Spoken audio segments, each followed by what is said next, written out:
Welcome back to the Convo Couch, everyone. Pasta Jardula here. And I'm Fiorella. I always have to laugh at Pasta's delivery. Can I please introduce Johnny? And we got Johnny Sue on those ones and twos. How we doing there, ladies and gentlemen? I always have to. What a boomer. Well, Glory, thank you for joining us early. Thank you for our Rockfin peeps. Ladies and gentlemen, the reason why we're here on the MCSC network today is because the Convo Couch has received a strike, right? Would that be the proper terminology? The boomer wants to say and whatnot. A slap on the hand, a put in the corner, a put the dunce cap on. If you're in Catholic school, you got to hold your arms out and put the two books in there and try to balance them. Nuns can come by and hit the back of your hands. They have taken us down, put us in the corner for 1 week until they can sort out all this malarkey because of a story we did back in early July, mid-July, about the Wayfair scandal. Johnny Wayfair, we call him over here, put together a beautiful show. All the lines. We didn't say anybody did anything. We just presented the evidence, fam. We didn't even and we went anything. from there. Maybe you can give a little plug into what happened and stuff like that. You watched the show yesterday. Despite me calling it and saying this, that I should wear the Swami hat. Tell the people out there what happened. You watched. Nothing. Nothing. I mean, we didn't do anything. I mean, we basically Johnny presented some information from TikTok about the Wayfair cabinets being like $25,000. And that is really weird, right? And he presented that and showed the pictures and then showed that kids on TikTok were saying this. Our actual sister was the one that told us about this because she was listening about it on TikTok. And there was also missing kids. So the cabinets were named after missing kids. And it was this whole thing that happened. And we were Johnny was presenting the information and we were like, oh, this is interesting. And then he showed the FBI files regarding sex trafficking, which are available, like, and the symbolism. Well, yeah. And those are in the FBI files, though, is my point. It's completely available. I think it's public for everybody to see.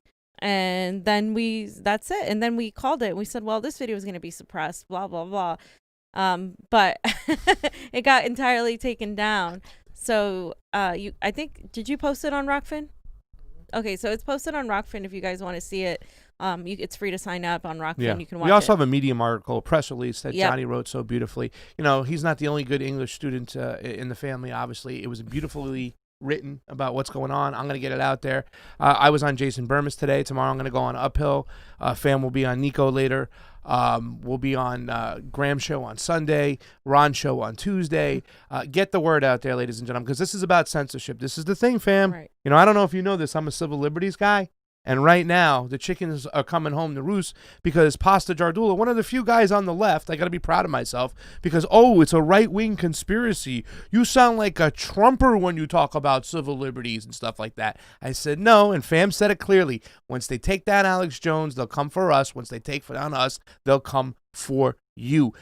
You decide, ladies and gentlemen, what is true or false. If we're not inciting violence, then you don't take it down. These companies are breaking antitrust laws, and we're going to get into this situation. Yeah, we have a nice little segment across the board, but what we need you to do right now is like, share, and subscribe on the Rockfin, okay? Get us out there. Share this video. Tell people to come over here right now. Glory, she loves your shirt. She says, Glory Jones says, I love your shirt, Fee. Okay, I like it too. The final good shirt that Pasta got that's vegan that I could wear. Well, take down the name board real quick. See? Boom. Plant-based badass. There she is and stuff. But we need you to get over to our Rockfin, ladies and gentlemen, because we're going to tell you, and it's just my opinion, and the crew will give their opinion too as well. We're going to look into who runs YouTube, who has the say. Who gets to determine what freedom of speech is? Hiding behind a clause that says you can either be a publisher or a platform. They should be sued, fam. This censorship is going crazy. Let's get into it. Guys, get this Rockfin out there. Thank you, everybody, our other family on the MCSC network. Guys, like, share, and subscribe this video too as well so people can jump on in and find out what's going on. So let's talk about censorship right out of the bat, fam, because hashtag Crooked Biden. What happened? Okay, so the other day when hashtag Crooked Biden was trending, and I believe that was yesterday. I don't know. My days are kind of a blur Lumped now in with today. everything, all the censorship. So yesterday, hashtag Crooked Biden was trending. And as soon as that was trending within a few hours, people couldn't tweet I was getting texts like, "Hey, is your Twitter down?" And I'm like, "Yeah, I can't tweet." You couldn't retweet anything. You could only like somebody's tweet, and then you could message people, but you couldn't tweet anything. Some people were reporting that they could tweet about cats and dogs and like cute little puppy things or silly things that, you know, have nothing to do with anything, but they couldn't tweet anything political. But for me, it was just I couldn't tweet at all for hours and hours. Yeah, and for hours and hours. And people were saying that was just right after Crooked Biden was trending. And so I posted this article or this tweet. Yeah, I don't know. It's like falling. Wait 1 second, I'm sorry. You need to push it. Push this part right here. Yep. Push it. Now, there we go. There. Okay. Sorry, the microphone thing was coming out. I don't know why. Okay, so basically I posted this tweet that said, one day after Biden's Burisma story is censored off here and Facebook, YouTube takes down videos marked conspiracy theory, and Twitter doesn't let people tweet for hours. I said, this is fascism. In case you only think it's on the right, this is why defending free speech and Assange is crucial. And I wanted to point that out because a lot of people have been not really paying attention to what's been going on with Julian Assange. And now they're seeing it in real time come back to They didn't take it serious, us. fam. Let's be honest. Nobody on the left, as far as the independent media, there was a few of us. The mainstream media didn't even talk about it. No. You know, and now they're cheering on this censorship. Go ahead. And so the New York Post story, right? Yep. That came out that if you posted it on Twitter, it was completely taken down. Anything related to this New York Post was taken down. The editor-in-chief of the New York Post posted a tweet saying, I can't even post my own report, blah, blah, blah. This is crazy. Of course, the New York Post, you know, I'm not going to say they're the most reliable source of information. That doesn't matter. They shouldn't be censored in this way. Do they have their bias? Sure. But so does MSNBC, CNN, Fox, every single mainstream media outlet that isn't censored. And so it says, revealed Ukrainian exec thanked Hunter Biden for opportunity to meet VP dad. So according to this, basically, is what we've been talking about for a while now. Ago. They have reportedly a smoking gun email that reveals how Hunter Biden introduced Ukrainian businessmen to VP dad. And I pulled up, I'll go over exactly what our older videos were because I did a whole thread. But reportedly, he pressured a top executive at a Ukrainian energy firm less than a year before the elder Biden pressured the government officials in Ukraine into firing the prosecutor who was investigating the company. And this is according we have to evidence emails of that, of course. obtained by the Post. This was a never before revealed meeting in the message of appreciation that Vadim Pozharskyi, an advisor to the board of Burisma, allegedly sent Hunter Biden on April 17th of 2015. This was a year after Hunter Biden joined the Burisma board at a salary of up to $50,000 a month. Now, the salary numbers, I've seen different amounts. Yeah, because there's other money coming through. But even $50,000 a month, fam. Guy's never been Hunter Biden's never been involved in energy. Right. Never been involved in oil and business. Never Biden, nothing like this. What did he do to deserve this money? Oh, he hooked up this guy with dad so they can funnel money this way. And and they helped, that you scratch my back, I'll scratch your back. Sort of exactly. And it says, Dear Hunter, thank you for inviting me to DC and giving me an opportunity to meet your father and spent some time together. It's really an honor and pleasure, the email reads. An earlier email from 2014 in May shows Pozharskyi, reportedly Burisma's number 3 exec, asking Hunter Biden for advice on how you could use your influence on the company's behalf. Okay, so then you guys can see the email there. You guys can just pretty much connects the links that we've talked to with all this stuff. And we're going to go over that too as a refresher. It's we've been talking about for this for almost about 2 years now when it comes to it. This was what they called the smoking gun, which actually shows proof that it was do you scratch my back, I scratch your back kind of situation. Right. I said it would sink him. I guess I was wrong. Maybe it might sink him at the polls. But this shit it's not going away. It's not going away, especially since Biden, the friggin' donkey, in the Council of Foreign Affairs, talks about how he gets the prosecutor fired. Right. You dummy. So So this is the material was taken from a computer that was actually taken to a computer repair shop, left, and never returned. And then the FBI got a hold of it. Yeah. As well. So there it is. And then I believe this is the photos of the Delaware federal subpoena given to the Post that show both the computer and hard drive were seized by the FBI in December. So you guys can see that. It's right there. Right there. Right there.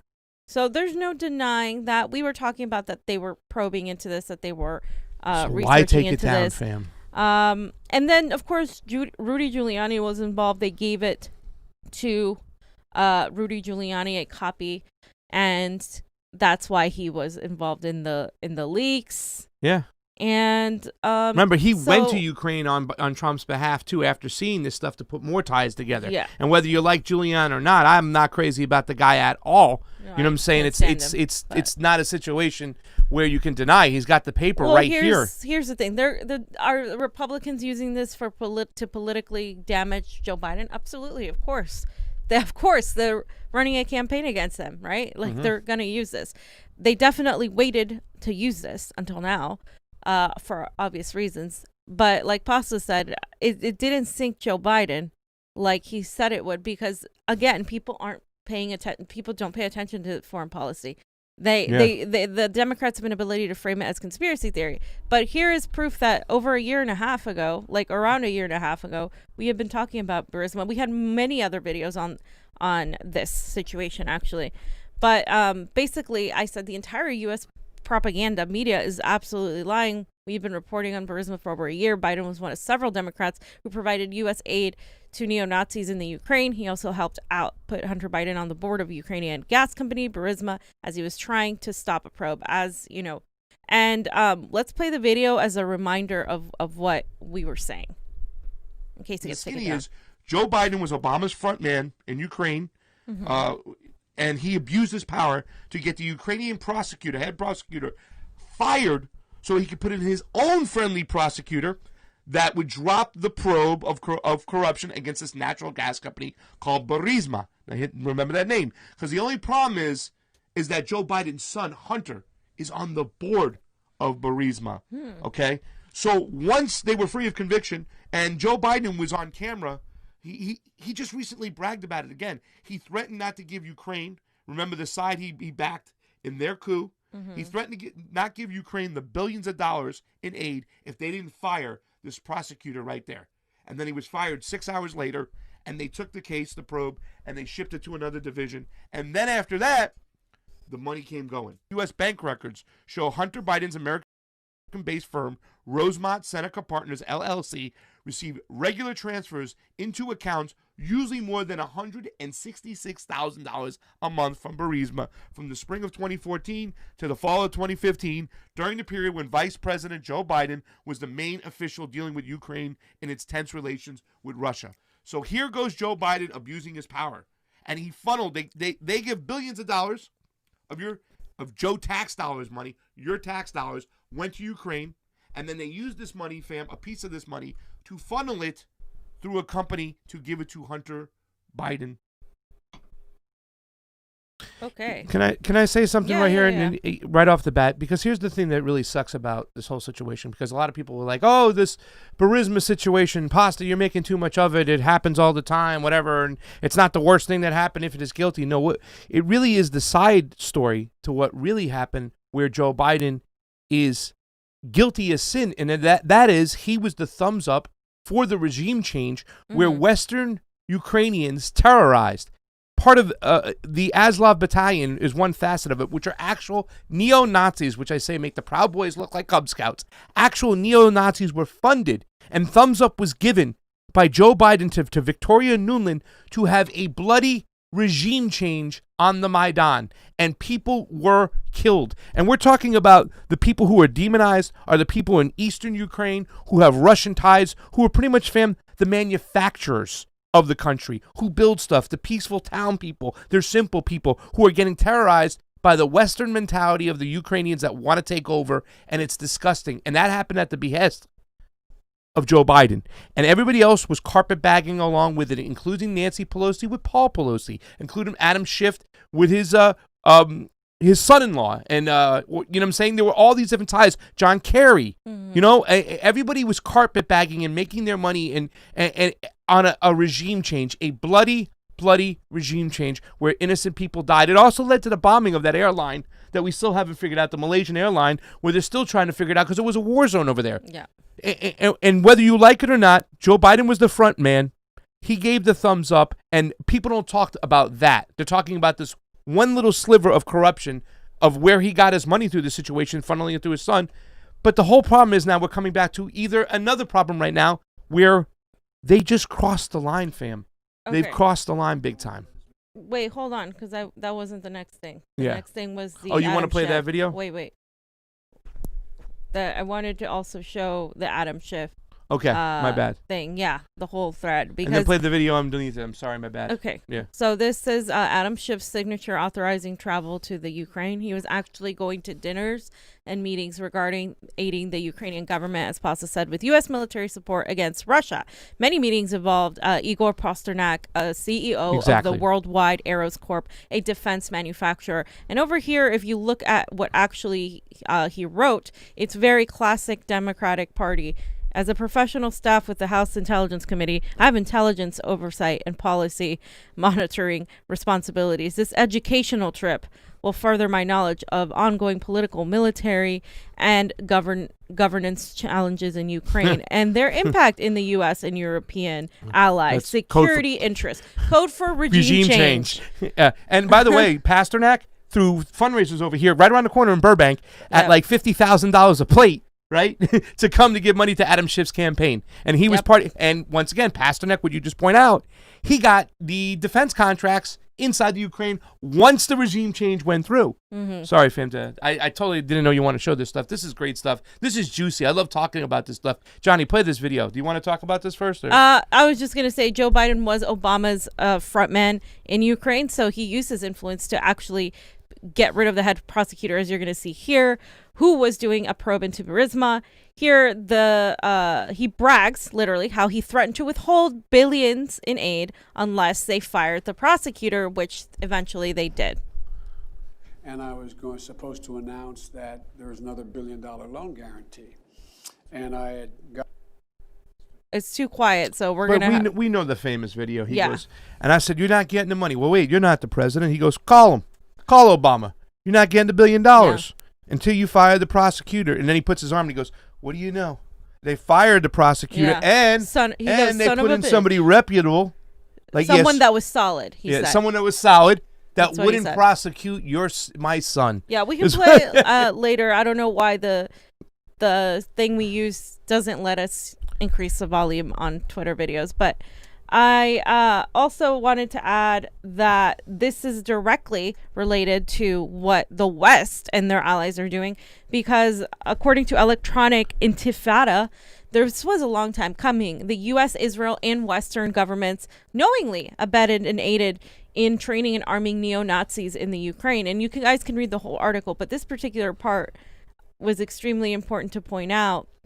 Israel's military aid to Ukraine and its neo-Nazis emulates similar programs by the United States and other NATO countries, including the UK and Canada. So obsessed are they with defeating a perceived threat from Russia that they seem happy to aid evenly open Nazi militias, so long as they fight on their side. This is also a throwback to the early Cold War, when the CIA supported fascists and Hitlerites to infiltrate from Austria and Hungary in 1956, where they actually began slaughtering Hungarian communist Jews and Hungarian Jews as, quote, communists. So this is nothing new, that we've been doing this forever, and it's a really great article. It's mostly focused on Israel, but who also funds Israel's military?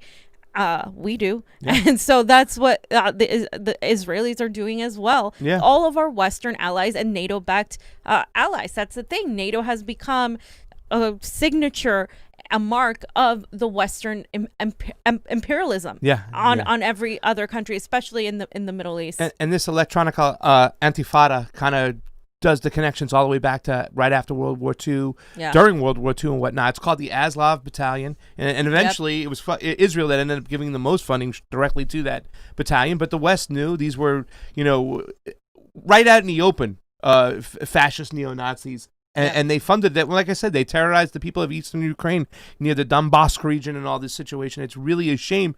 And we did this, and Joe Biden was the point man. You can't get away from that. He gave the thumbs up. That's the same video, right? No, this is a different video. So it is? The videos in this thread are, just a reminder, over a year old. And here we discuss how we think Biden's dealings in Ukraine will affect Biden's campaign. And I said we will do an updated video, which I have a whole video on this whole thing separately that I will be releasing somewhere. And I said, just because the Republicans are weaponizing this against Joe does not mean it's not true. Let's just keep that in mind, because a lot of the times, because it's an election year. Of course they're going to use it against him. This is like, of course. Okay, so let's just play this video, because I think you make a lot of great points. They're going to reopen this case. They're going to start speaking to the Justice Department now. So this is something that could sack Joe Biden quickly, and get him out of this race. I don't think so, because nobody pays attention to foreign policy, and this is going to go over a lot of people's heads, and they're going to make sure of it. I don't think this is just going to take him out. I think this is horrible, and I think this is disgusting, and it just shows like how he can get away with it, because people are so ignorant about foreign policy, and they're so busy pushing the Russiagate narrative. Yeah. But when something like this comes out with numbers and data and facts and proof, they're like, oh no, well, yeah, like they pretend like, they don't know about it. And they have hard numbers. Now we have to consider this, fam. Donald Trump is going to be seeking some retaliation for Paul Manafort. They went into these numbers over here in Ukraine. We're able to get all that information from Ukraine, use it against Manafort, and throw him in federal prison. Mm-hmm. So Donald Trump is going to be looking for something. Now the question is he going to wait and hopefully hope that Joe wins the primary, so that when he's facing Joe, he can just release all this fucking information and put it all over there? Or are we going to get this out now early and keep talking about this to try and disqualify Joe Biden as much as possible? This is corruption, and we got him right here. They talked about this several years ago. The mainstream media brushed it off because they shipped this probe off to another department and just buried it. Remember, Joe Biden, too, is a Zionist, self-proclaimed. If I were a Jew, I'd be a Zionist. I am a Zionist. You don't have to be a Jew to be a Zionist. Unfortunately, I don't think the majority of America is intelligent enough to realize just how bad the situation in Ukraine is. But it's up to us and other people to talk about it and make it like a mainstream thing. I mean, Joe Biden and Barack Obama pretty much supported a side that was just anti-Russia, that eventually money that we were using to fund them and help them out went to neo-Nazis. And it just tore the country apart. And we did that, why? Because it was Ukraine neighboring Russia, and we wanted to create more tensions with Russia. Not to mention that Joe Biden was always a NATO pusher. He's got a war hawk fucking mentality. The laundry list is like 13 deep with Joe Biden right now. Like I said, I'm pressed to challenge him of who has more shit on them, Hillary Clinton or Joe Biden. Who does have more shit on them? I mean, we as you can see, we were pretty much completely on point about this story. I mean, down to, Trump releasing it and using it like later on. I mean, like I said, this isn't anything new. We've been talking about this, but it's also backed by the fact that this has been ongoing for a long time. Like, this is not anything that you can say, oh, the right is just making this up to use this against Joe Biden because Trump is colluding with Russia. You can't even say that, because there's actual evidence of our allies also backing neo-Nazis in the Ukraine. So it's kind of like Israel backing Nazis. It's undeniable right now, and you can find the money ties. That's the thing. When you have the money ties, you can't really go back on that, right? Yeah. You really can't. Right now, I'm thinking that the Shahid Buttar campaign should really blast out Paul Pelosi's position in the Ukraine now while that's going out there, because that happened after the regime change. And do you want to show the picture of just right below it? Or what do you got, Johnny? You want to? Let's see. Here we go. Yeah. I remember going over convincing our team, our others, to convincing us that we should be providing for loan guarantees. And I went over for, I guess, the 12th, 13th time to Kyiv, and I was supposed to announce that there was another $1 billion loan guarantee. And I had gotten a commitment from Poroshenko and from Yatsenyuk that they would take action against the state prosecutor, and they didn't. So they said they were walking out to press conference. I said, no, I said, we're not going to give you the $1 billion. They said, you have no authority. You're not the president. The president said. I said, call him. I said, I'm telling you, you're not getting the $1 billion. I said, you're not getting the $1 billion. I'm going to be leaving here. And I think it was, 6 hours? I looked, I said, I'm leaving in 6 hours. If the prosecutor's not fired, you're not getting the money. Oh, son of a bitch. Got fired. And they put in place someone who was solid. In other words, they put in place somebody that's going to do our bidding. And yeah, I mean, he's bragging about it. That you can't say that didn't happen. I mean, you can't even say that. But if you look at Western media and everything that they posted, the Washington Post did articles on it, the New York Times, CNN, MSNBC, all of them were talking about how this is all a conspiracy theory, how it's all wrong, blah, blah, blah. And it's insane to me because in the same breath, they talk about Russia. But they somehow think that there's no collusion between this. And it's very hypocritical. It makes Democrats look really like a bunch of hypocrites. But like we said in the video, I don't think it's necessarily going to a lot of people. It just goes over their head when it comes to foreign policy, unfortunately. Yeah. I'm sorry I tried to jump ahead. I didn't realize you want to talk about that stuff. You know I can talk about that stuff all day long. That to me is the juicy stuff.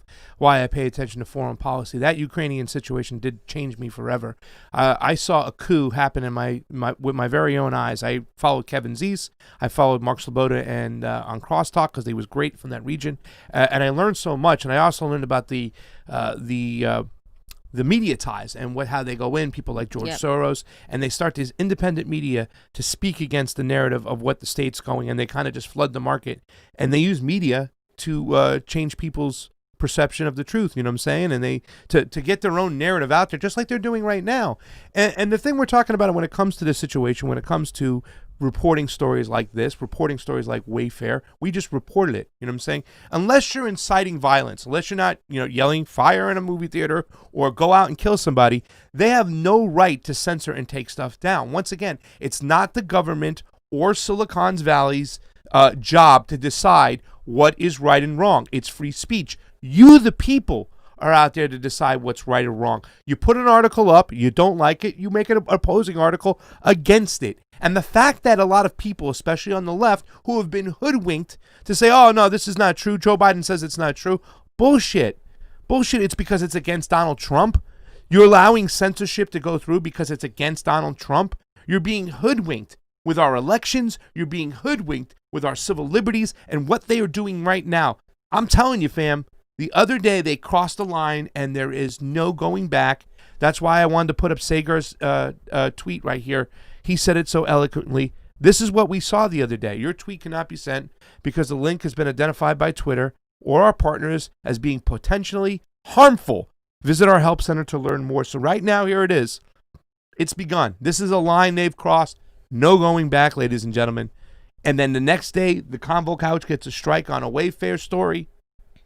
Yeah, and Whitney Webb also tweeted about this sort of thing too, because there's also been a lot of backlash too against journalists. And I just wanted to point out, Johnny, really quickly, I added a picture right underneath this tweet, and it's of the Atlantic Security Council, or the Atlantic Council, and Facebook has partnered with the Atlantic Council. And if you don't know, the Atlantic Council is a third party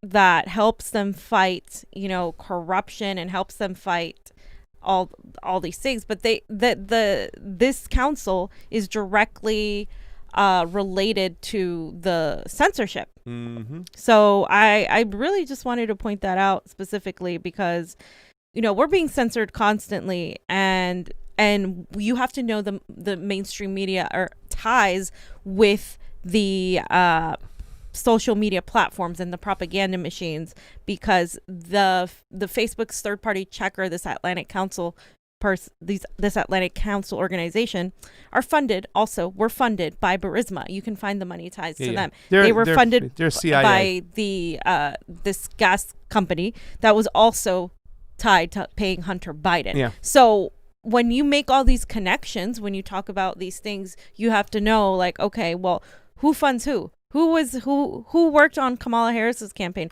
Oh yeah, that's right. Like somebody that also works on Twitter. Like it's just this is just I'm gonna go over all this stuff. Like I said, I have another video coming, but like it is really intense once you look at the connections and you're like, wow, like this is it's very obvious what they're doing here, and they're acting like it's not obvious. Like they think like they can get away with this. Oh, sorry, we were just down.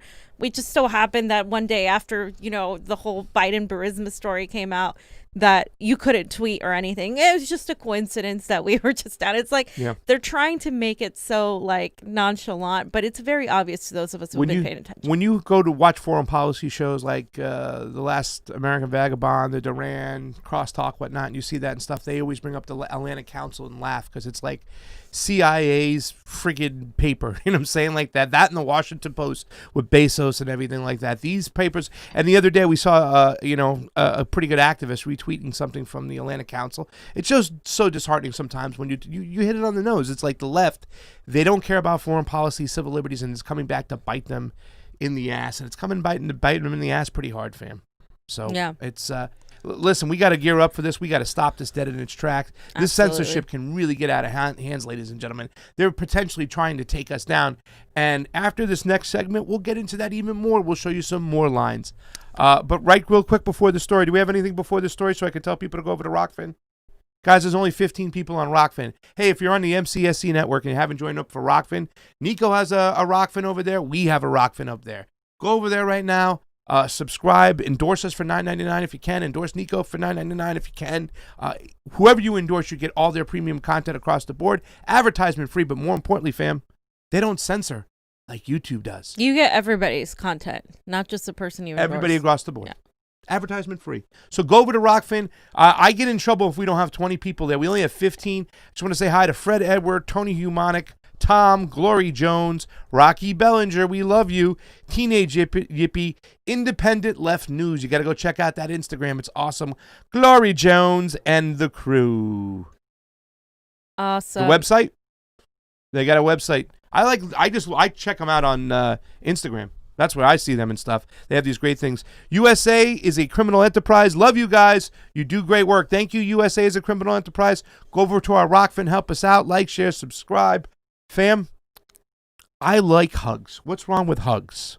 So, what's wrong with hugs? I'm not a fan of hugging, like making a display while people are suffering. So, Gravel Institute posted this picture of that's all over the news now. It's a big club and you ain't in it, and it's Dianne Feinstein giving a nice hug to Lindsey Graham. I don't know why it says Mitch McConnell.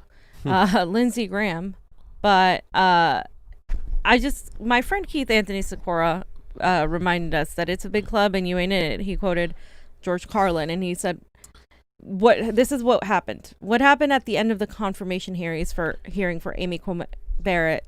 Dianne Feinstein says to Lindsey Graham, I just want to thank you. This has been one of the best set of hearings that I participated in. Thank you so much for your leadership.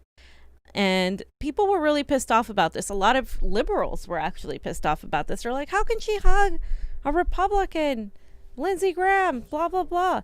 And for me, it's like this.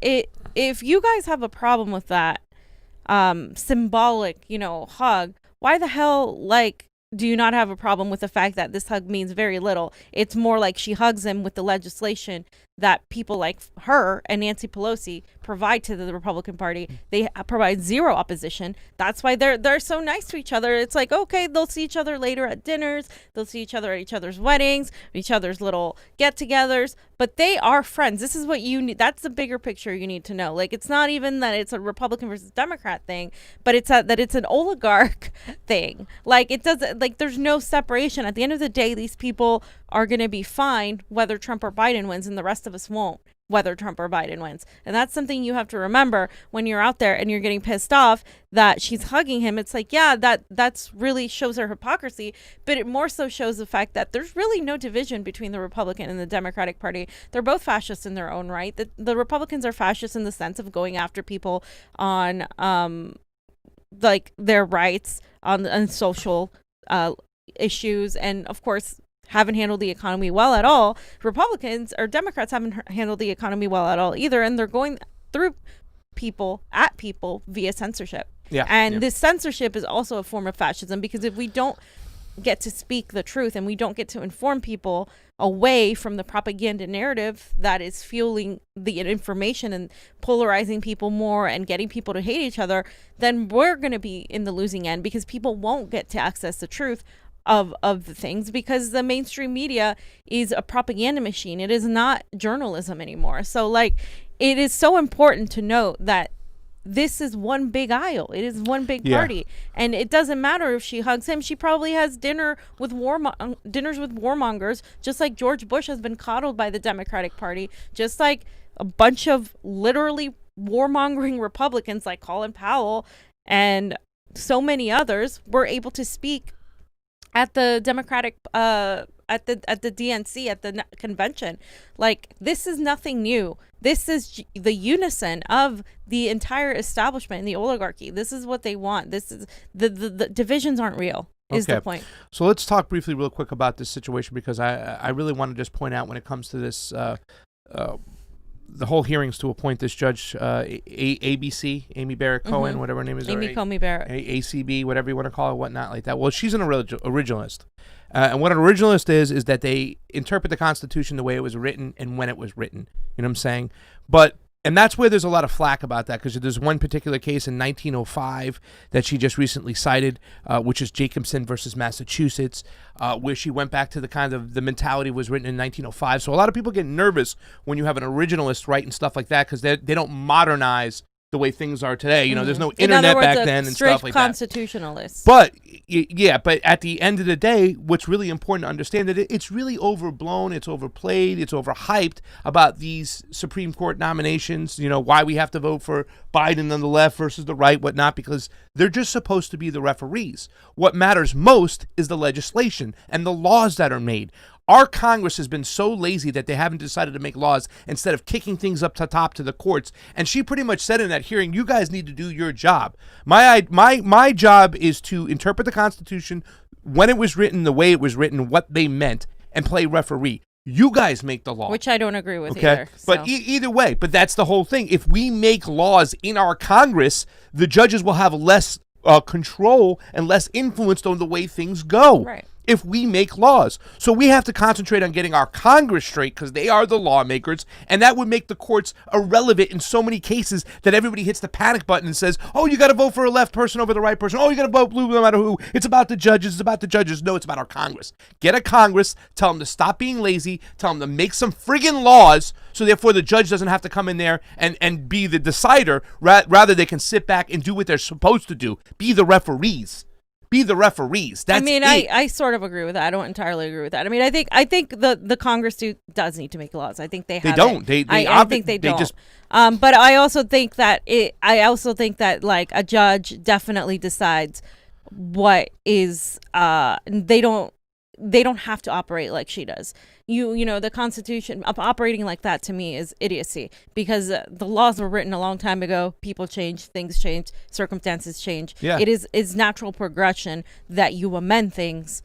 Yes, as the time goes by. Yes, so but it's a Congress job to amend things, to make new laws, to bring it up to date. It's a Congress job to make new laws, yes, but they can also reject everything as well. I think the point is to not rely on Supreme Court justices, to really not let people have these lifelong terms that they're serving, to really have term limits, to maybe even do away with the whole thing, maybe have a different complete system as to how these laws are interpreted, because it's what it is. It's interpreting the laws, and people interpret the laws differently, and somebody that's a strict constitutionalist like Barrett is going to interpret the law differently than somebody like me who thinks that our Constitution is completely outdated and needs to be revamped entirely. But I can't do that. It needs to be amended. It needs Congress to be amended needs by to do that. Yeah. So yeah.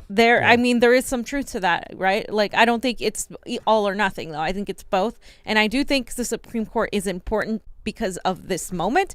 that we're in right now because of the way the laws are, but I don't think it should be. I don't think it should be. We should be hijacked into voting for somebody, blackmailed over Supreme Court justices that have lifelong sentences. I don't like that is not a solution. We need to change that, and we can change that. That's the thing. We can absolutely change that, but it's going to require public outcry, and it's going to require Democrats having a spine and actually fighting this. But they haven't. It's almost like Congress when it comes to the laws. The AUMF. That's like abdicating your responsibilities of Congress to the president, to the executive branch. It's saying that you don't want to have, that's what the AUMF did. It says, I don't want to have responsibility. Here, you do it. You know what I'm saying? Rather than making laws and putting them in place for what they can and can do, what the executive branch can do, what society can do and stuff like that, stop being so friggin' lazy and make some goddamn laws. Our Congress not only sucks and they take money from all these different type of outside special interests, they're friggin' lazy, man. They can't even get a standalone stimulus bill for people, direct assistance to people in the time of a pandemic. They stink. And let me tell you something, if Joe Biden was the president, he wouldn't do any better with his appointee. You know what I'm saying? He wouldn't do any better. Maybe he would, but it's not a guaranteed. So this whole thought process about judges, no. Let's fix our elections and elect a Congress that's going to make laws and stop kicking it up to the courts because you don't want to do your job. What do you get paid all that money for? Sorry, fam. Should we skip this next part and then go to the last one? Yeah, let's skip the Trump stuff and let's just let's forget about the town hall. Let's go to that number 4 one right there. Oh, okay. If you go down, I think you finished everything in that section for this last one. Yeah, you finished everything there. All right, yeah. Go down right there. We'll start there. Okay, so fam, this is the feature story right now because it really does involve us. I think you said something to me last night. I went to, why do we have to live in the middle of the apocalypse? Did you say something like that? And I was like, holy shit, it is the apocalypse. What is going on right now? It is bad. Absolutely crazy. Your work you did. Go ahead, fam, on those 2 reporters. Okay, so please. Whitney Webb just posted this really telling video, and I actually had this. I was talking about this in another video before I knew we got a strike, but she said, 2 YouTube crackdowns 2 days in a row. Read the article. It's not just about QAnon. It's banning content that targets an individual or a group using conspiracy theories. Article also says YouTube censorship policies will ramp up in the weeks to come. Mass censorship is here, and she posted that, and shortly after is when we got a strike. The Convo Couch. Yeah, it's really interesting that this is happening, but it's nothing new.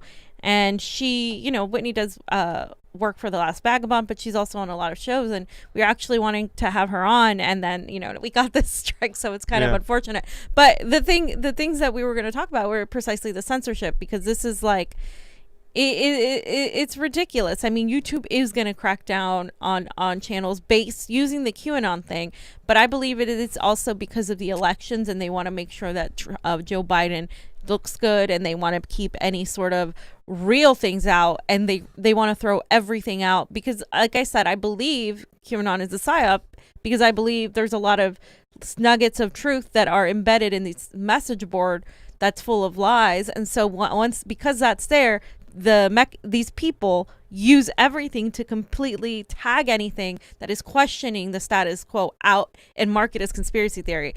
Yet things like the Russiagate and the Syrian chemical attacks, they pose as facts, are actual conspiracy theories. This is why people can't be so quick to use a general statement when it comes to how all this information that's coming out, because some of it is true, like the fact that child sex trafficking is a thing is true. The fact that the Syrian chemical attacks were false is true. The fact that Russiagate was a conspiracy is true. All the information is coming out now, and they are having a hard time keeping that information away from the public. So what do? They censor it, because it's no coincidence that all this information came out on CrowdStrike, that all this information came out with a declassification of these documents regarding Russiagate. So all of this has been happening. It's no coincidence that it's happening at the same time and literally days after. And then we're seeing the censorship, of course, with the Joe Biden and Burisma. And then also other people and other channels have been taken down left and right on Twitter, Facebook, Instagram, they're removing anything that they deem conspiracy theory. Well, the problem is when you are the person in power, you have the ability to set the narrative. And if they set the narrative, a narrative that is false and propaganda as facts, then we're screwed because those people telling the truth are going to be marked as conspiracy theorists. Yep. Real quick, I want your guys' opinion on this. So it says in this Reuters article that you linked, says YouTube cracks down QAnon, banning conspiracy theory content targeting individuals. So what they're saying basically is that YouTube said on Thursday it was banning content that targets an individual or group using conspiracy theories such as QAnon or Pizzagate that have been used to justify real-world violence. Yes. So you guys also mentioned Russiagate. Yes. Russiagate has been used to justify real-world violence. Yes. In many a spots. grander sense. Yeah. In Congress, Liz Cheney has built her whole platform of pushing policies or rejecting policies based on Russiagate, based on NATO, based on Putin bad. So yes, Johnny, 100%. So what they're trying to say is the guy who went to the pizza store and shot the gun, he acted out in violence and it was pushed by QAnon. And I think there was another situation like what did they use? I can't remember. There was another situation they talked about, but that was a prime example about that one guy we know who went to the pizza place and shot in the floor. And yeah, that's an area where they're trying to base their whole theory on about what they're doing and why they're doing it. But I think it's more about the ties that go straight to pedophilia. But what I'm saying, of course. But what I'm saying, okay, if they're gonna use that, right, using the guy shooting the pizza thing, then like you gotta use the USA shooting missiles in Syria and all these other places. No, because that was for national security. Did you not get it? That was in the best interest of NATO or allies and protecting democracy across the world for the security interests of the United States of America. I mean, literally. I mean, I can regurgitate their fucking language because I know exactly what it is. And when somebody talks to me in that CIA language, I automatically know where they stand. It is, or who they're repeating, because it's the same exact words used over and over again in different order. They literally always talk about security and protecting people from lies, from deceit, and et cetera, et cetera. This is what they use. And again, it's Russiagate. It's also the Syrian chemical attacks. It's also what Israel has done to Palestine and the lack of reporting on that. And if you do report on that, you are smeared as being an anti-Semite. Because guess what? Israel is our ally, and we do not want to smear them in that way. We can't even do that in that way. So this is all part of the whole thing. And Caitlin Johnstone basically said, if online censorship keeps tightening, the internet will cease to be an information democratizing tool of the people to any extent at all, and will instead just enable ruling power structures to administer propaganda much more quickly and efficiently than they could previously. And that's what's happening right now as we speak. Right in front of our face. You know, it's 70 to 80% of the information that Americans look and get come from Google, Alphabet, that area. That's where it spawns from. So just think about how much control they have if they can start censoring people left and right. Out in the open for just speaking. Once again, we're not inside inviting. We're just telling the truth, right?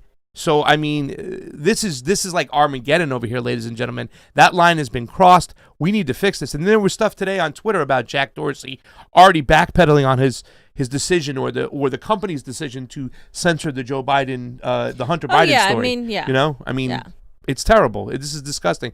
Johnny, the next part is the Wayfair scandal removed from YouTube. I think you should talk about this, and then I'll piggyback off what you got here. Let's go. All right. So, we've been seeing these posts about censorship. They did the Hunter Biden censorship. They censored that on Twitter. We also got censored yesterday. This is why we're live streaming on MCSC Network and other platforms as Facebook, Periscope, and Rockfin being the main one. So we made a press release here, and let's just go to it because it explains everything. So we're on Medium now. Johnny Medium. And so it's basically titled Wayfair Scandal Explained, the video that YouTube censored 3 months after its release. You take a look at this. Independent media channel, The Convo Couch, was shocked to find a channel violation on their YouTube channel for a video that was released 3 months ago. Well, actually, Pasta called this in the video itself, which is hilarious. If you guys haven't seen the video. Why didn't they realize it before all these people started talking about it? Exactly. Can I tell y'all why it's so important to protect our civil liberties right now? Because they're going to start putting up their own friggin' blockades to finding out the truth and then putting the information down. You better believe when we clip this up and put this out there that they're going to censor this. They're going to demonetize it. They're going to demonetize it. They don't want this information getting out. They do this when it comes to pedophilia. Yeah. They do this when it comes to anti-imperialism talk. They do it all the time. And this is disgusting. They control the matrix. Sorry, Johnny. We clipped it up. We put it up. They censored it. They took it down. The video in question was a thorough investigation taken on by me, partner, producer, and engineer of the show. The video documents the original viral video that was posted on TikTok questioning highly priced metal cabinets. They were like $15,000 cabinets. And the original Reddit post that found an excessively priced nightlight listed on Wayfair.com. The video also explores censorship from social media because on Instagram they were censoring people. They were fact checking. It was like fact check. People about the theory, and then official statements made by Wayfair where they don't say that it was a price glitch until later on. The first thing they said was that the cabinets were correctly priced, and I don't know about you, but I've never seen a $14,000 cabinet. And then in the video we go and look up because the literal statement they made is that they're industrial grade cabinets, and then we go and look up industrial grade cabinets. And they're nowhere near that price. They're under like $900. So the video was originally posted on July 14th as a clip from a July 13th live stream. It was demonetized off the jump. Was on YouTube for 3 months. It was like literally like 3 months. And then it was removed yesterday. YouTube claims the Convo Couch violated their harassment and cyberbullying policy. And cyberbullying. This is what it is. This is what it looks like. This is shows the Convo Couch's community guideline strikes with our broken policy circled in red here. So you see the video here, strike on October 15, 2020. Harassment and cyberbullying. Harassment and cyberbullying. October 15th, the day Whitney Webb made that post, the day all this stuff started happening. It's almost like it all happened at the same time on purpose. Absolutely. Whitney Webb said that this stuff is going to come before the election. She said the great purge will come before the election. That is so interesting. She said this months ago, dude. Months ago. So here's what their policy says if you go to it. If you're posting content, don't post content if it's any descriptions noted below. So content that features prolonged name calling, malicious insults. We didn't do that. Content uploaded with intent to shame, deceive, or insult a minor. Which is BS. We didn't do that. If you watch all of Vosh's videos, literally, like, that's what he does. I don't watch Vosh. Revealing someone's private information such as their home address, email address. We didn't do that. Content that incites others to harass or threaten individuals on or off We didn't YouTube. do that. We didn't do that. Content that encourages abusive fan behavior such as doxing, whatever, all that. No. Didn't do that. Content alleging that an identifiable individual has engaged in criminal behavior as part of a harmful conspiracy theory where the conspiracy theory has been linked to direct threats of Wait, is an violent acts. individual or corporation the same thing? Is that what you're saying? That's interesting. That's Is it that's what I was individual or looking for. Corporation? I was looking for corporation or somewhere in there. Well, what is it? Citizens United says an individual and a corporation are the same thing. So maybe they're going on the same type of mentality, saying that if you insult a corporation, you're insulting the CEO individually. But we Who just knows? reported on things that were From the FBI true. website for crying out we loud, didn't fam. accuse anybody of anything. Yeah. Anyways, more details of that is content making explicit implicit threats. None of this stuff we did. Content posted by vigilantes restraining. No, we didn't do that. Depicts creators simulating acts of serious violence against each other. Nope. Non-consensual sex acts. Nope. Content that displays or shows how to distribute non-consensual sexual energy. Nope. So, well, maybe they might say that the fact that we're talking about pedophilia or whatever, or adapt. We didn't really talk about that, but maybe they could try to lump it in. Once again, they could take a vague term and make it what they want. The only thing we talked about was the logo, which is from the unclassified FBI cyber division paper that was released by WikiLeaks in that video. Read the juicy part now. When a YouTube creator violates one of YouTube's policies, they either receive a warning or a strike. A strike not only removes the video in question that violated the policy, but also disables the channel from uploading, posting, or live streaming. So that's why we're here, because in our case, we are disabled for 7 days from posting on our own channel. The Convo Couch is of the strong belief that not one of the details listed under the harassment and cyberbullying policy was violated. We are of the strong belief that this is intentional censorship by a company with vested interest of removing not only certain content and topics that we like to speak on, such as foreign policy, systemic issues in U.S. elections, leaked documents, etc., but also remove the Convo Couch off YouTube altogether because the topics we speak on directly oppose CIA talking points presented by the mainstream media. YouTube does not say whether they are a platform or publisher, but is increasingly acting as a publisher/editor, removing and demonetizing content which doesn't seem to match up to obscene, lewd, lascivious, filthy, lavacious, filthy, excessively violent, harassing, or otherwise objectionable. And this is supposed to be otherwise objectionable is supposed to be based on, if it's obscene or any of these terms, content which platforms could not be held liable for removing. So platforms are not held liable for removing any of these any of this list, right? Yep.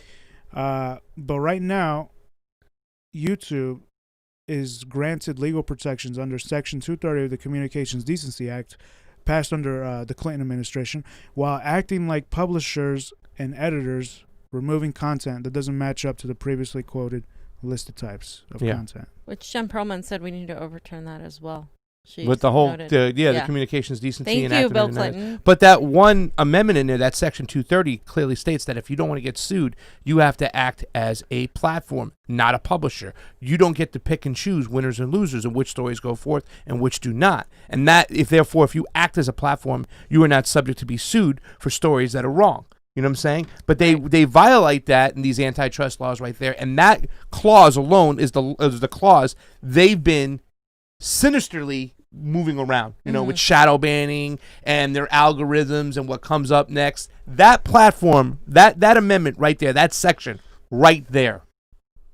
Johnny? So, we uploaded the clip on Rockfin. It's up there right now. It's free to sign up. $9.99 if you want to see our premium content, and then they don't censor. So we decided to appeal the decision.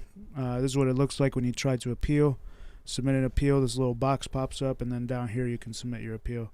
And here's our appeal request. We did not violate any of the details listed under the policy. We did not upload the clip with any intent to shame or deceive or insult a minor. We didn't upload content alleging an identifiable individual like that. Conspiracy theory, what we did was solely document a conspiracy theory, document how the theory exploded in social media, document what people were exploring, showcase documents from the cyber division of the FBI, and question the theory while commentating, giving criticism, and reporting on the news at the same time of this clip's release. We expect a speedy appeal as our content fully abides by the community guidelines. And if you notice in the second image, read this here. This is important now. This isn't the only time we've had content removed. An article will be coming soon addressing the removal of the live stream we did on Super Tuesday 2020, where we documented voter suppression in the form of long lines, broken ballot marking devices, accounts from poll workers, and more. Why was that video removed? So here it is, up here, right here. They gave us a warning. Super Tuesday coverage. Let me remind you, ladies and gentlemen, what happened that Super Tuesday. I was downstairs right here with the co-host that day was Niko House, while Fam was boots on the ground, going out from poll place to poll place to poll place. While we sat here, we covered the results. We're looking on Twitter. Talked about it. We sat here for 12 hours. What did we do that they would take down this particular video, ladies and gentlemen? Let me tell you something. I was on Jason Burmis' show today, whatnot, and then shortly after, another guy who has 100,000 subscribers, Fam, his channel was taken down off YouTube. Now, that guy who was taken down is more in Jason's field, whatnot. It was called World Alt or something, whatnot, and stuff. However, I had about 60% more followers on his show, live stream, than that person did. Now, I'm not saying that for any particular reason. Is that when I go on Jason Burmis' show, he likes to talk about election integrity. What we know over here in this freaking station right over here, this channel right here, And what we know best. Where would you say Jason falls politically? I would say that he's going to vote for Trump this time, this election, basically because of the censorship from the left, from the Democratic Party. People like Susan Wojcicki, which we're going to talk about right now, who is the CEO and a big-time Clinton supporter. So therefore, he's going to vote for Donald Trump. But once again, he is a complete independent-minded person. However, he's considered a 9/11 truther. You know what I'm saying? Like that. He'll talk about that with anybody. He is a big supporter of Rand Paul as far as when it comes to our civil liberties and whatnot. But when I go on the show, and I've been on the show twice now, people love on the show when I talk about election integrity.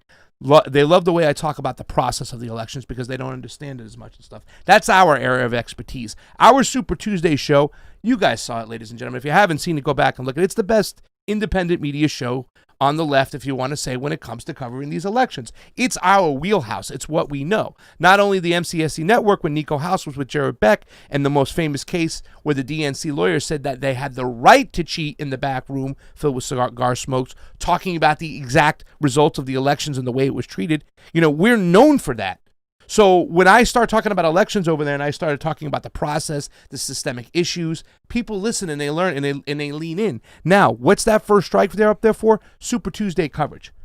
Can you think of any reason off the top of your head why they would take down that video? Ladies and gentlemen at home, why would they take down coverage when we were just covering the polls, covering the elections, covering the results? Think about this. We weren't talking about pedophilia. We weren't talking about anything like in any conspiracy theories. We were just covering what we were seeing, right? Yeah. We weren't even talking about foreign policy that day. Like nothing that they could really take down. The only thing I can think of is that we were claiming that there were issues at the polls, because there were. I was there. We were all on it. Like even the night before, we've been on it and seeing the provisional ballots given out and seeing the machines not work and seeing the exit polls not match what was actually happening there after the fact. And so we're seeing all these things, and we had interviewed poll workers, etc. Like what? So telling the truth about our election system being fucked and like faulty and completely just corrupt is somehow now a conspiracy theory. Yeah. Like that. I think that's the only way they could have weaponized that against us is, oh my God, like there's this election, the election is being rigged right now.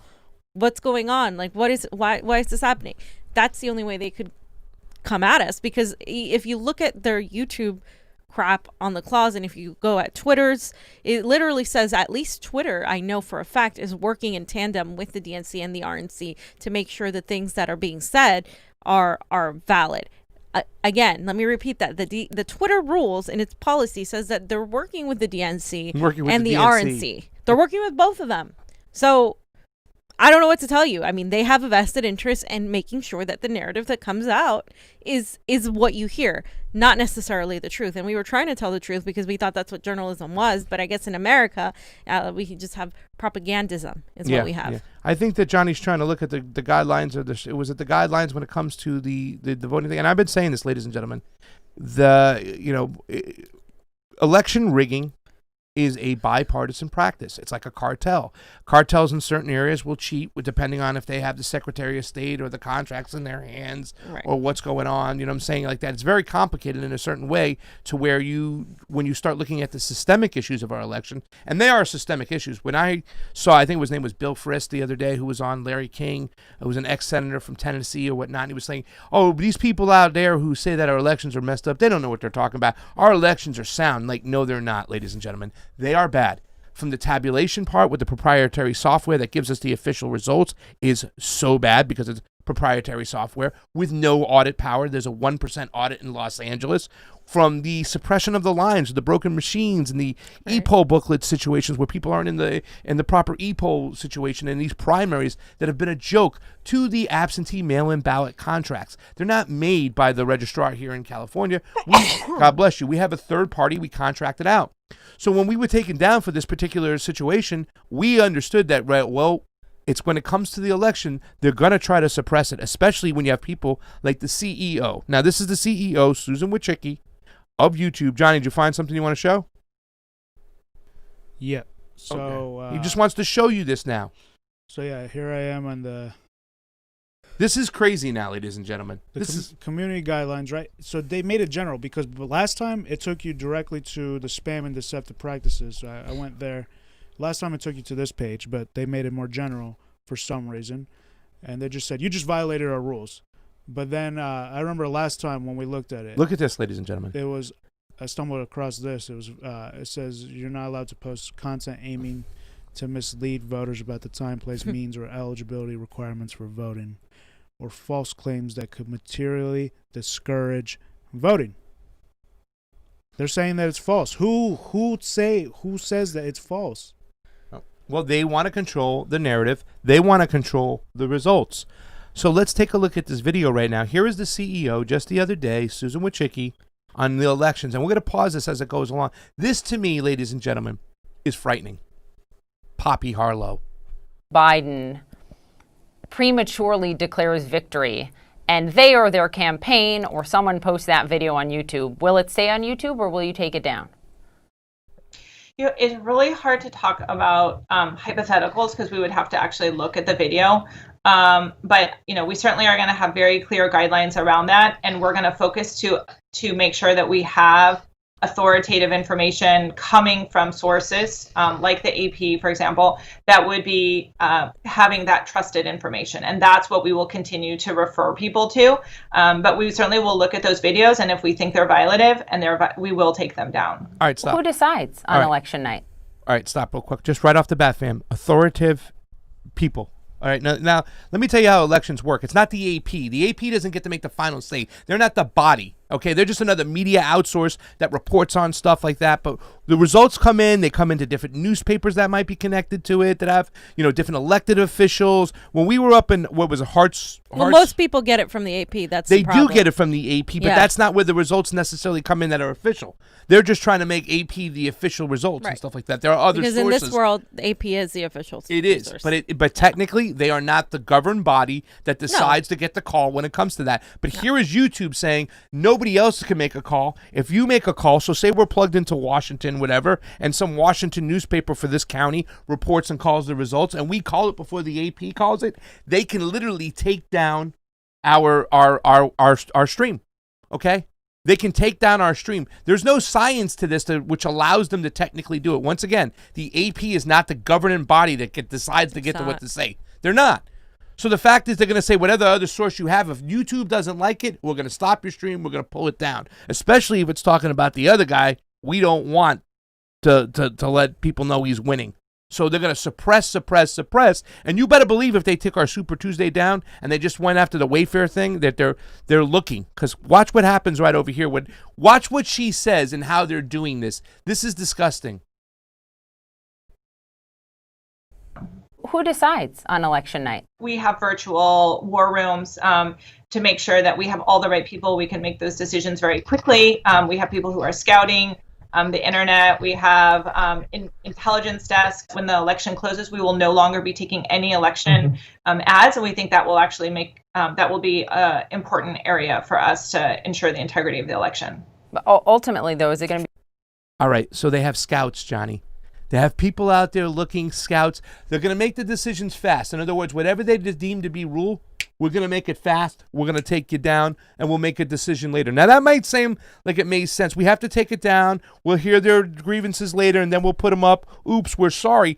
But if they shut down and suppress your stream right there, they've actually killed you. They've cut your legs off, right? You know what I'm saying? We can't go back and do it again. It happens in real time. If they take us down in real time for just reporting on what's going on, whether we cite a newspaper they don't like, or a TV station they don't like, or an election official they don't like, you know what I'm saying? Forget about it. So what they're doing right here, and what did they say? They got scouts. Just like they found somebody, we were put down on a flag, whether Fiorella made him hip to us with her stories on Whitney Webb and what's going on, whether it was another story, but they went back, they looked at our stuff, they scouted, and they're like, okay, we can give them a strike right here. They're preparing to shut us down and silence us during the election. And we have planned a big election day programming, literally the day of and the next day, where we're taking it to the next level. And now here they are, and they're already getting ahead of us and saying, we saw what you did on Super Tuesday. We're not going to let you do it on Election Day. Exactly. And that's how they surprise. This is fascism. Like, this is like, oh, but they're a private entity. They're a private company. People say on about Twitter, about YouTube. No, they're not just a private company. They're not like any company. They're a media conglomerate. I mean, they are massive, massive platforms of people that have become so prevalent and so popular that they should be public. I mean, they shouldn't be held They should be. to a private standard now, because it's kind of like Facebook and YouTube and stuff. Now those Public things are being utilities. public utilities essentially, and they need to be nationalized as that, or they need to completely agree to be entirely fair if Yeah. these people want to continue operating. But right now it's not fair. The balance of power is completely not on our side, and this is why, again, I have to reiterate, this is why Julian Assange trials is so important, because if they vilify him, as they already have, but if they actually, through the law, make him completely guilty of the espionage under the Espionage Act, and we're screwed. I mean, because if then that sets a precedent too. Yeah. For anything that happens. And then what's happening here with journalists on the ground getting persecuted by the police, getting beat up and all this stuff, all that's going to become small pickings, because they're just not even going to let you film anything. Yeah. And this is fascism. Like, that is a form of fascism, the censorship. It is very 1984. We can't really talk about anything that doesn't agree with the narrative. The people that aren't going to go under are going to be the people that are part of mainstream media, because they always are finely tuned to the line of that. But everybody else that's talking about foreign policy, that's talking about press freedoms, that's talking about these stories, uncovering the truth on the sarin chemical attacks, on Russiagate, on all these things that we're talking about, Burisma, all these channels are going to be gone. And it's not the right wing that ends up losing more. It's the people on the left, the anti-establishment, the anti-imperialist people. We end up suffering more when you try to censor the people like Alex Jones. It really, ever since that first censorship, we were like, no, this isn't good, this is bad, this is going to come back and haunt us, it's going to take people off YouTube. That did take a lot of people off YouTube. A lot of channels were completely dropped or shadow banned as they continue. Hard Lens has had to start several channels because they keep getting targeted. I mean, this isn't a joke. I know Richard Medhurst was demonetized completely. They shut down Jamal Thomas for like a week, I mean, right? This isn't anything new, you guys. I mean, this is but it's something reality. we've been screaming about for a long time. And right here, this is some neoliberal establishment bullshit where it's Trump bad. Oh, they're gonna try to put out false information about the election and stuff. Right. How are you gonna stop them? And you know what? All the AOCs and all these other squad AOC people was cheering pushing for censorship. Yeah. I mean, come on. She was This cheering is for why censorship. if this is the new Democratic Party moving forward, then I don't want no part of it. If you're not going to hold this in high regards, what they're doing right now, ladies and gentlemen, this is hardcore fascism. Look at the last. I think this is the last spot of it right here. I don't know if she goes. Be your call. All right, so she just said, "Will it be your call?" If you can play that again, real policies quick. across the board. Area for us to ensure the integrity of the election. Ultimately, though, is it going to be your call? I mean, we have policies across the board. So we look at our policies, we consult with experts when we formulate those policies, and then we look to see as a group, as a leadership team, to understand, like, do those videos meet or not meet those policies? So if a candidate said they won before the election was called by reliable news outlets, can that video live on YouTube? I mean, we would have to look at that, but I think I mean, we'd have to look and depend what is said and what's the current situation. Facebook announced this week that it will ban QAnon from its platforms. All right. Will If YouTube she gets into this whole thing, you can watch this. Like I said, it gets even more scary and stuff like that. But once again, do you see how uncomfortable she is? She's moving her chair. We're gonna have to make that decision. I don't know. Reliable news sources, fam. Who gets to deem who's reliable? And so she's pretty much telling MSNBC is you right reliable, CNN's reliable, and they got a bunch of spooks working for them, and they spew out CIA talking points, but they're reliable. Yeah, that's the problem in America. Everything's upside down. Like the reliable, and in the UK too. The BBC is state propaganda. I mean, these are people that are basically become state propaganda. They might be private entities, but these corporations, we know they have their hands in the government. They have their hands on who they support and who they don't support. At the end of the day, the people that aren't most dangerous to them, they can paint it. They can paint this all about being about the right. They can tell me till I'm blue in the face that this is about protecting people from misinformation and protecting conspiracy theories. This isn't about the right to them. Believe me, they're not going after the right. They're going after the left. They're going after all of us. They're going after the anti-imperialist, anti-establishment people. That's who they're going after. They're using the excuse that this is about the right-wingers. It's not, because if they wanted to go after the right-wingers, they would go after Fox News too. They're not going after Fox News because Fox News is part of this. If they wanted to go after the right-wingers, they would do it. They would have done this a long time ago. This isn't about the right wing. This is about the fact that people are starting to wake up to the system, and they're being informed, and they're getting their information from YouTube.